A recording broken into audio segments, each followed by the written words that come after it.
Application of Euler's form. इसका क्या क्या फायदा है हम लोगों को? अच्छा, तुम लोगों से जो मैंने अभी बातें करी थी बच्चों, उसमें से अभी मैंने यही बोला था ना पहले जब बातें किया था कि जब दो कॉम्प्लेक्स नंबर मल्टीप्लाई हो तो उनका आर्गुमेंट का एडिशन होता है, और जब दो लोग डिवीजन में हो तो ऐसा बोला होगा मैंने, argument of Z1 into Z2 is equal to, बोला होगा मैंने, argument of Z1 plus argument of Z2। मैंने ये भी बोला होगा बच्चों कि argument of Z1 by Z2 is equal to argument of Z1 minus argument of Z2। और मैंने ये भी बोला होगा बच्चों कि आर्गुमेंट ऑफ Z के power n is equal to n into argument of Z। यही बातें बोली थी मैंने, उसमें बोला था कि मैं प्रूफ तुम्हें बाद में दूंगा, बोला था Z1 इज इक्वल टू, मैंने लिखा मेरे दोस्त, R1 e to the power iota theta 1। समझ गए ये क्या क्या है? जितना समझ जा रहे हो ना कि R1 क्या है sir, R1 modulus of Z, और थीटा सर थीटा एंगल, बस हो गया, इतना समझ गए तुम विद्वान हो। क्या हो? तुम लोग इतना एनर्जी तुम लोग की डाउन क्यों रहती है भाई? क्या हो? क्या हो? थोड़ा और बस, तो फिर छोड़ दो पढ़ना, विद्वान हो तो। आइडिया अच्छा है ना? किसने बोला है? बताता हूँ मैं तुझे, सुन बेटा, आज ना मेरी क्लास ना 6 बजे तक यहीं पे है। आइडिया अच्छा है? नहीं सर। हाँ है बेटा, मेरी क्लास आज यहीं पे है। बेकार आइडिया सर। नहीं, बहुत अच्छा आइडिया वो भी। आ जाओ, Z1 इंटू Z2, तो बेटा क्या कहोगे? R1 e to the power iota theta 1 into R2 e to the power iota. तो बच्चों देखो, R1 इंटू R2 चलेगा, और जब दो बेस सेम होते हैं तो उनके पावर ऐड होते हैं ना, तो इसका e to the power iota theta 1 plus iota theta 2, हाँ या ना? तो इसको डायरेक्टली लिख दो ऐसे, कोई दिक्कत? तो बेटा अगर मैं तुमसे पूछूं कि दो लोगों के मल्टीप्लिकेशन का मॉडुलस, तो sir modulus of Z1 into modulus of Z2। Proof बताया भी था, प्रूफ भी हो गया, मॉडुलस यही हो गया ना भाई। Z1 क्या हो गया? R1 क्या हो गया? Modulus of Z1। R2 क्या हो गया? Modulus of Z2। मैंने बोला भी था कि मल्टीप्लिकेशन के केस में मॉडुलस में दोनों अलग अलग भी सेपरेट मॉडुलस हो जाते। हो गए यहाँ तक? अच्छा, अगर मैं तुमसे पूछूं argument of Z1 into Z2, तो क्या कहोगे? यही ना सर, थीटा 1 प्लस थीटा 1 किसका है? आर्गुमेंट ऑफ Z1, और थीटा 2 क्या है? Argument of Z2। क्या क्लियर हुआ? या अभी भी किसी को तकलीफ? सॉरी यार, तुम्हारी आवाज बहुत कम निकल रही है बच्चे, क्या बात? समझ में नहीं आ रहा? अच्छा देखो दोस्तों, पढ़ाई का दो ही मैटर होता है, या तो हम बहुत ज्यादा समझ जाते हैं या हमें समझ में नहीं आता। चुप रहने का भी यही रूल है कि या तो तुम पूरे विद्वान हो चुके हो या तो तुम्हें कुछ नहीं आ रहा है। तो जो लोग चुप हो वो या तो विद्वान हो या तो कुछ नहीं आ रहा। तो ऐसा तो है नहीं कि तुम लोगों को कुछ नहीं आए या तो तुम लोग विद्वान हो। आदि तुम पे भी लागू हो रहा है, तो तुम क्या हो? विद्वान हो। अगला सवाल कर। तो बोला करें मेरे साथ बोलेंगे ना तो बोलने से बहुत फायदा होता है। ये मैंने अपनी लाइफ में खुद ही देखा हुआ है। दोस्त बोलोगे माइंड में कैप्चर होगा चीजें। आइए डिवीजन वाला मैटर चले। Z1 बाई Z2 क्या लिखो? सॉरी बोलेगी, हाँ विद्वान लोगों में से एक लोग, चलिए बोलिए। इतना लॉडली बोलोगे बेटा 2-4 लोग मोहल्ले के आ जाएंगे। हाँ तो पूरा बोल बेटा, लॉडली बोल। थोड़ा और लॉडली। घर में जो भी लड़ती होगी ना, कसम से बता रहा हूँ तुम लोगों, पूरा मोहल्ला सुन जाता होगा यहाँ पे। हाँ थोड़ा और लॉडली। गुड, अब छोड़ दो तुम। सर विद्वान नंबर 2, सर बताइए। R2 डॉट e की पावर अच्छा डॉट अरे मल्टीप्लीकेशन है भैया सर इनटू हाँ R2 इंटू e की पावर हाँ आयोटा हाँ थीटा 2 हाँ आगे Z1 by Z2 is equal to लिखूं R1 बाई R2 अलग। अब इसका क्या करना होगा सब्ट्रैक्शन, यानी ये डायरेक्टली लिख दो e to the power iota theta 1 minus theta 2, हाँ या ना? तो बच्चों यही तो मॉड्यूलस होता है और ये आर्गुमेंट का मैटर देता है। कोई दिक्कत यहाँ तक? तो Z1 बाई Z2 का mod is equal to R1 by R1 क्या है Z1 का मॉड, R2 क्या है। तो यहाँ से हमने ये भी चीजें सीखी कि जब दो लोग डिवीजन में हो होल मॉडुलस पूछ रहा हो तो दोनों का सेपरेट मॉडुलस भी हम निकाल सकते हैं। अग्री हो?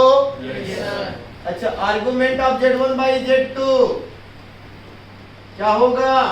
तो सर थीटा 1 माइनस ई नहीं बेटा, आर्गुमेंट सिर्फ ये बनता है।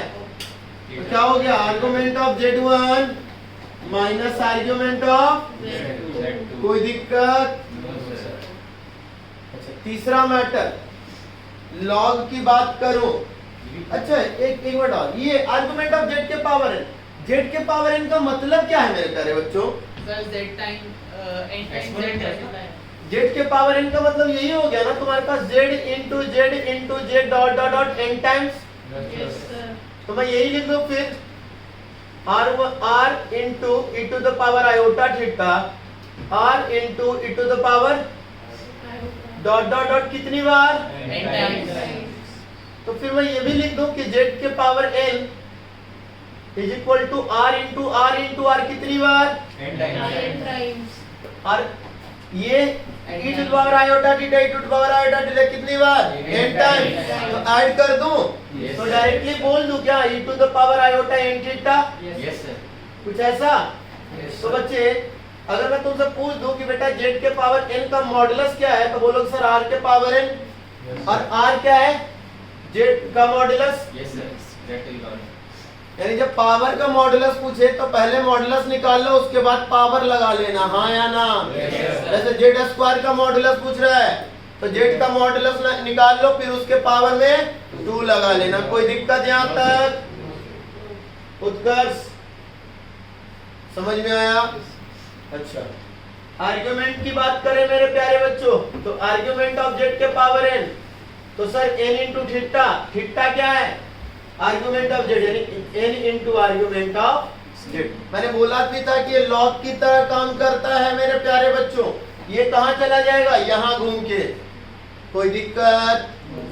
अच्छा एक बात और करूँ, लॉग की कुछ बातें पढ़ाई हैं तुम लोगों को, नहीं पढ़े हो तो बस इतना देखो कि अगर मैं ऐसे रखूं कि m के पावर में n बेस b, m पे पावर में है ऊपर वाले, जिन्होंने लॉग नहीं पढ़ा वो घबराने का नहीं, समझ गए? विद्वान नंबर 2 घबराने का नहीं, परेशान नहीं होना, पढ़ाऊंगा आगे चलूंगा ना। तुम्हारे में टाइप्स ऑफ फंक्शन अभी नहीं पढ़ा है ना? टाइप्स ऑफ फंक्शन पढ़ाऊंगा उस समय क्लियर हो जाएगा। टाइप्स ऑफ फंक्शन उसके बाद trigo. With in this month तुम्हारा ये टॉपिक ज्यादा क्लियर हो जाएगा क्योंकि अभी ट्रिगो इधर से नहीं चल रहा हूँ इसलिए।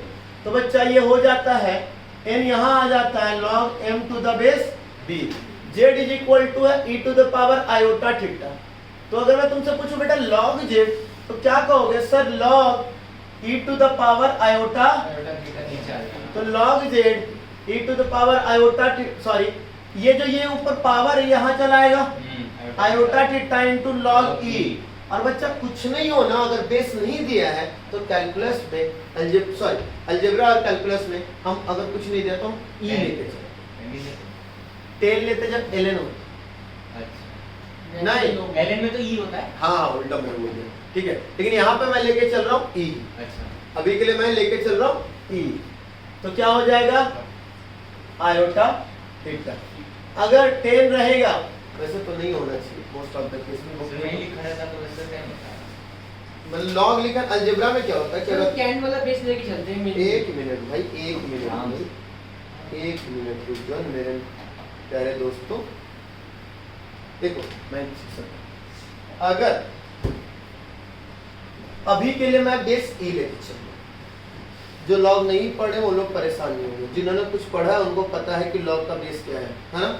जिन्होंने नहीं पढ़ा विद इन 3 डेज आप लोग को हो जाएगा, ठीक है। तो ये क्या हो गया, log z, अगर z यूनिमॉड्यूलर है तो, अच्छा मैंने ये लिखा ही नहीं ना, अच्छा यहाँ पे लिख दिया मैंने, है ना।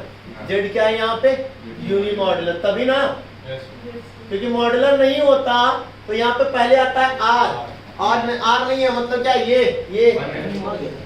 उड़ गया, गायब हो गया। हाँ, उड़ गया। अच्छा पिछले वाले में था ना, नहीं सॉरी भूल गया, ठीक है। आज कोई बात नहीं, भूल गया तुम लोग। ऐसा था ना, z is equal to r into cos theta plus iota sine theta, यही था ना बच्चा। तो z is equal to r into e to the power iota theta थे ना तुम लोग। अब मैंने बोला था कि z is equal to any modular any mod z 1 यानी r इक्वल टू 1, तो z is equal to e to the power iota theta. मैं वही तो बोल रहा हूँ, जब मैंने ये लिखा है इसका मतलब समझो कि क्या है z यूनिमॉडुलर, कोई दिक्कत, नो सर, किसी को कोई पंगा। नहीं सर। तो log z is equal to iota into argument of z, हाँ या ना। अब जब यूनिमॉडुलर नहीं हो तो z, यहाँ पे हेडिंग में लिख लेना z is unimodular, z mod z is not equal to 1, यानी z इज इक्वल टू रहे r e to the power iota theta, ऐसे रहेगा तो क्लियर। तो log z यहाँ पे लगाना। तो बच्चों एक बात मैं बताऊं कि log में मल्टीप्लाई के केस में दोनों चीजें ऐड होती है, जो मल्टीप्लाई में है ना वो आपस में ऐड होता है। तो log z is equal to प्यारे बच्चों log r plus log e to the power iota theta. इसकी तो कहानी अभी हमने करी ना बच्चों, तो क्या आया, यानी log r log z is equal to log के अंदर mod z plus iota argument of z। किसी को तकलीफ इस बात से, ये यहां से लेके आए मेरे प्यारे बच्चों,